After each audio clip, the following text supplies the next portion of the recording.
जय भीम, नमो बुद्धाय।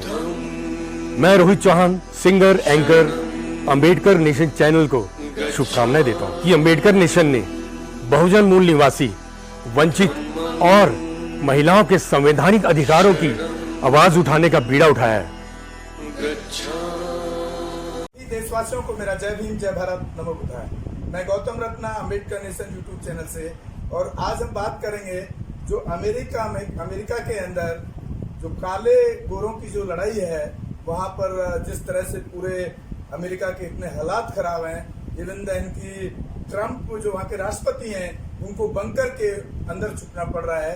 ये हमारे जितने भी हमारे देश के राष्ट्रीय चैनल हैं और सोशल मीडिया बता रहा है।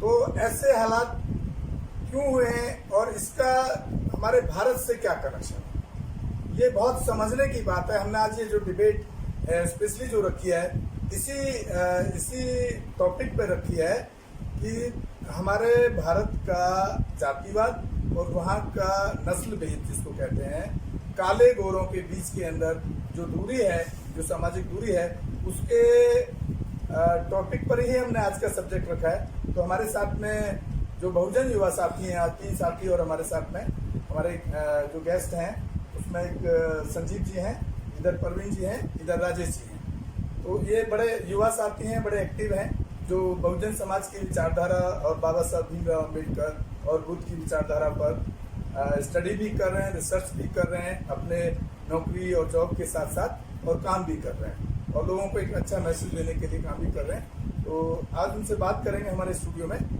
संजीव जी, आप देख रहे हैं अभी कि अमेरिका के हालात बहुत खराब हैं इस टाइम, और जिस तरह से हमारे देश में जाति के ऊपर जो एक ब्राह्मणवादी जो लोग हैं और मनुस्मृति से जो मानसिकता के जो लोग हैं, वो यहाँ पर जो बहुजन, जो नया नाम हमारा अभी जो भगवान बुद्ध के, तथागत बुद्ध के टाइम से दिया गया, बुद्ध के टाइम से बहुजन हिताय बहुजन सुखाय, आज उनको बहुजन कहते हैं। लेकिन एक जमाना ऐसा भी था कि उनको हरिजन जैसे शब्दों से संबोधित किया जाता था, जो कि एक बहुत ही गलत शब्द यूज किया जाता था। उसके बाद फिर वो दलित हुआ, अभी आज के ज़माने मूल निवासी और बहुजन के नाम से पुकारे जाते हैं। लेकिन सेम सिस्टम, सेम तरीका, सेम जो प्रॉब्लम्स अमेरिका की आज देख रहे हैं, वो हमारे भारत में भी देश की आज़ादी से पहले और आज़ादी के बाद भी लगातार निरंतर जारी है। तो इसके पीछे आपको किस तरह से आप देखते हैं अमेरिका के नस्लभेद जो सिस्टम है और यहाँ के जातिवाद के सिस्टम को आप किस तरह से देखते हैं, आप बताएं लोगों। पहले तो मेरा सभी सम्मानित साथियों को जय भीम, नमो बुद्धाय।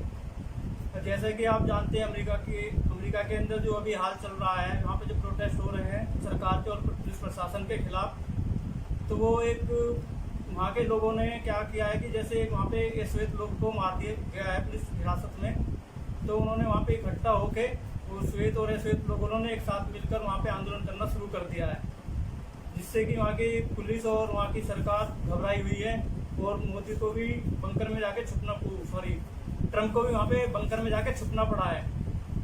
तो ये चीज़ जैसे बाहर देशों में, अमेरिका में और देशों में, ये वहाँ के लोग इतने एजुकेटेड हैं, वो लोकतंत्र को इतना जानते हैं, वो आवाज़ उठाते हैं गलत के खिलाफ। हमारे देश में क्या होता है, उसके उलट होता है।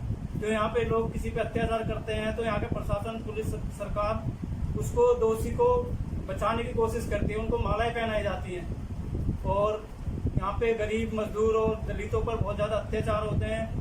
लोग उनके साथ नहीं आते, जातिवाद की वजह से और गरीबी की वजह से उनका साथ नहीं देते हैं। वो सोचते हैं कि ये हमारे समाज से नहीं है, ये हमारी जाति का नहीं है। तो ये चीज़ इंडिया में ख़त्म होनी चाहिए। इंडिया के लोगों को सोचना चाहिए अपने देश को मजबूत बनाने के लिए कि सभी सर्व समाज को एक होके जातिवाद को और धर्मवाद को ख़त्म करने की मुहिम चलानी चाहिए, और सरकार प्रशासन के खिलाफ जैसे अमेरिका में फाइट चल रही है, आंदोलन हो रहे हैं, उसी तरह यहाँ भी ऐसे प्रोटेस्ट पीसफुल होने चाहिए। जय भीम। आप सुन रहे थे अभी हमारे युवा साथी हैं संजीव जी, जिनको आप सुन रहे थे अभी, तो उन्होंने जो उनका जो तरीका है, उन्होंने जो बताया, अभी आपने जो सुना कि जिस तरह से अमेरिका के अंदर अगर किसी अश्वेत, जो वहाँ पे नस्लभेद की जो सिस्टम है, इन नस्लभेद को मतलब वहाँ गुलाम माना जाता है कि काले गोरे का सिस्टम इसको कहते हैं, जो काले रंग के लोग हैं उनको वहाँ पे अछूत के नज़र से आज भी देखा जाता है, उसी का उन्होंने एग्जाम्पल देके बहुत अच्छे ढंग से आपको पेश किया है कि वहाँ पर जब कोई इस तरह का शोषण होता है तो पूरा देश वहाँ उसके विरोध में खड़ा हो जाता है और वहाँ के राष्ट्रपति को बंकर में छुप के जान बचानी पड़ती है। मतलब रोडें जाम हो जाती हैं, मार्केट बंद हो जाती हैं, सब मतलब पूरा एक चक्का जाम टाइप कर दिया जाता है। लेकिन जब हमारे यहाँ पे हमारे देश में आज भी जब जातिवादी शोषण के लोग शिकार होते हैं तो उनके खिलाफ, उस शोषण के खिलाफ आवाज उठाने के लिए सिर्फ जो उस जाति से जुड़ा हुआ इंसान है वो या उसका परिवार निकल के आता है। कोई बड़े लेवल पर कोई बात उसके जातिवादी शोषण के खिलाफ उठकर नहीं होती है।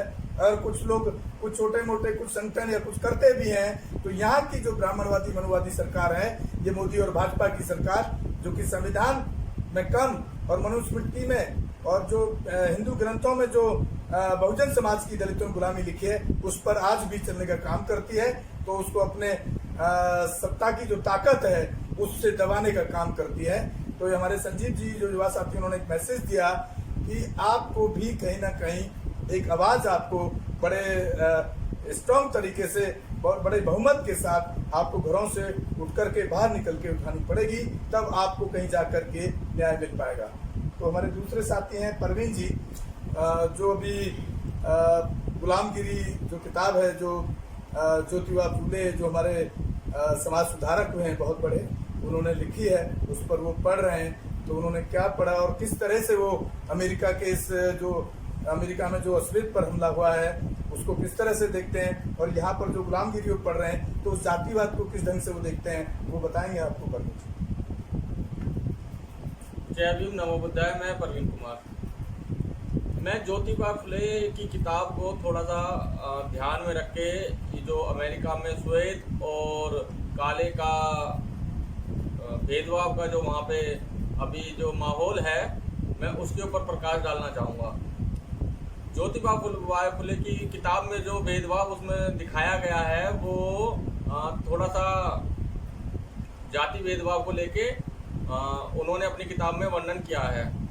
उसमें उन्होंने अपने जो ब्राह्मण समाज है उसको ये दिखाया गया है कि उन्होंने अपने आप को, जो आप भगवान कह लो या और भी जिनको पूजा जाता है, उनसे अपने आप को ऊपर रखा गया है, जिसका तात्पर्य यह निकलता है कि दलित वर्ग को हमेशा के लिए ये पूजा पाठ में लगाकर, पाखंड में लगाकर अपने नीचे दबाया जा सके।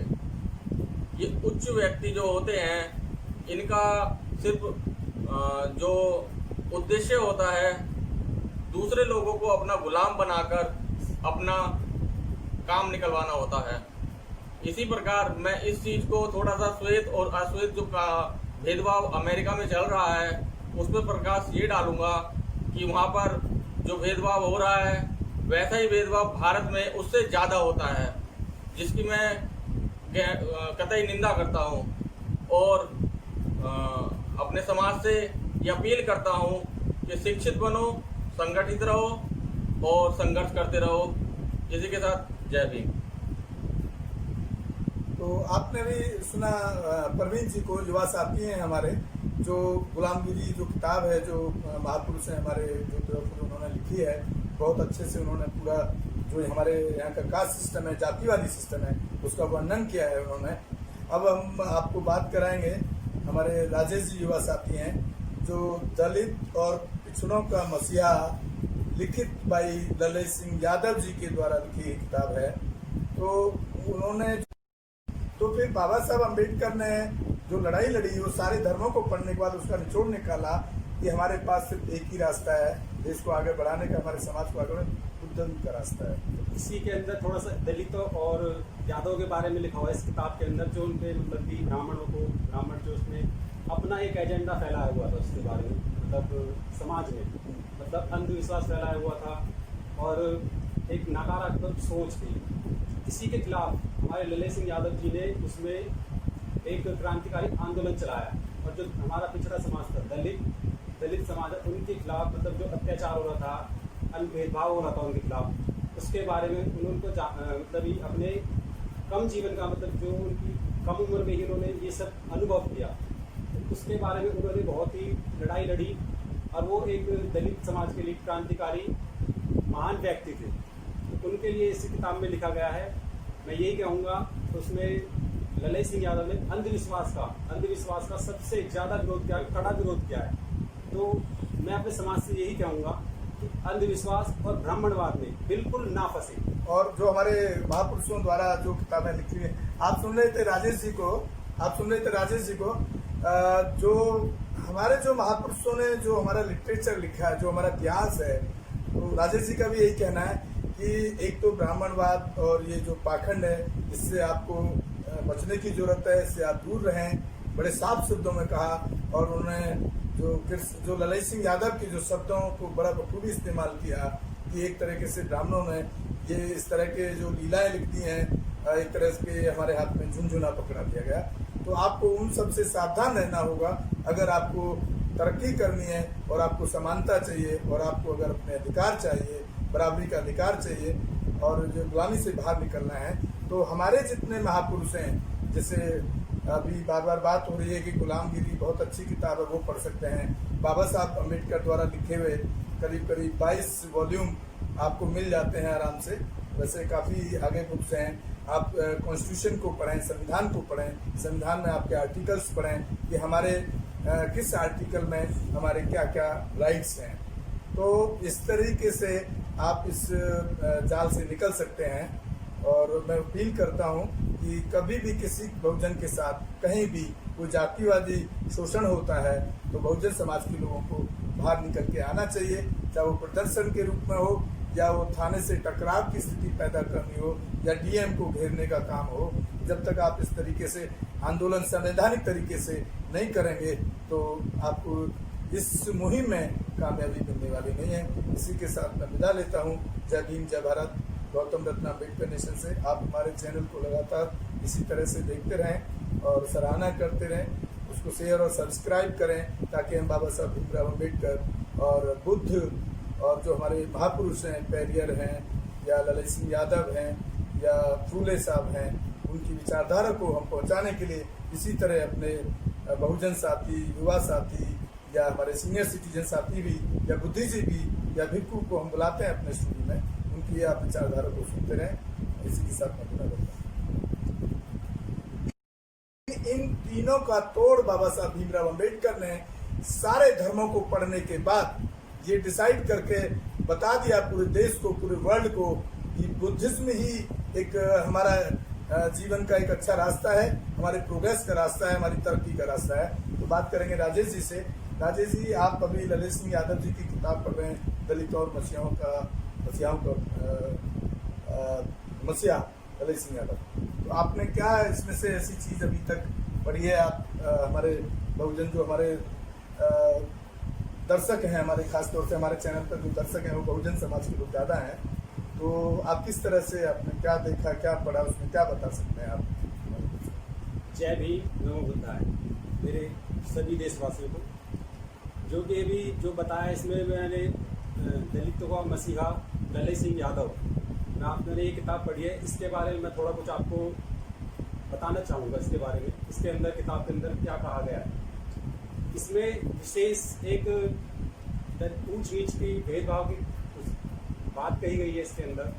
और ब्राह्मण और दलित के जो भेदभाव होता था उसके बारे में ललई सिंह यादव जी ने बताया है। इसमें जब ललई सिंह यादव जी ने लिखा है इसमें कि इसमें ब्राह्मणों ने जो उन पर अत्याचार करे थे और जो अपना बनाया हुआ था उसके बारे में। अम्बेडकर नेशन चैनल आर्थिक समस्या से गुजर रहा है। अगर आप बहुजन समाज में बाबा साहेब अम्बेडकर और तथागत बुद्ध की विचारधारा को अधिक से अधिक लोगों तक पहुंचाना चाहते हैं तो हमें आर्थिक सहयोग प्रदान करें ताकि हम अपने चैनल के माध्यम से देश विदेश में समता, बंधुता, एकता और संवैधानिक अधिकारों को ज्यादा से ज्यादा लोगों तक पहुंचा सकें। अंबेडकर नेशन चैनल जो यूट्यूब पर भी प्रसारित होता है। प्रस्तुतकर्ता गौतम रत्ना। आप अपनी सहायता राशि नीचे लिखे खाते में जमा करा सकते हैं। खाता धारक गौतम रत्ना। खाता संख्या 3169576865 IFSC कोड SBIN 0060336 बैंक भारतीय स्टेट बैंक। आप हमारे बैंक खाते का विवरण स्क्रीन पर भी देख सकते हैं।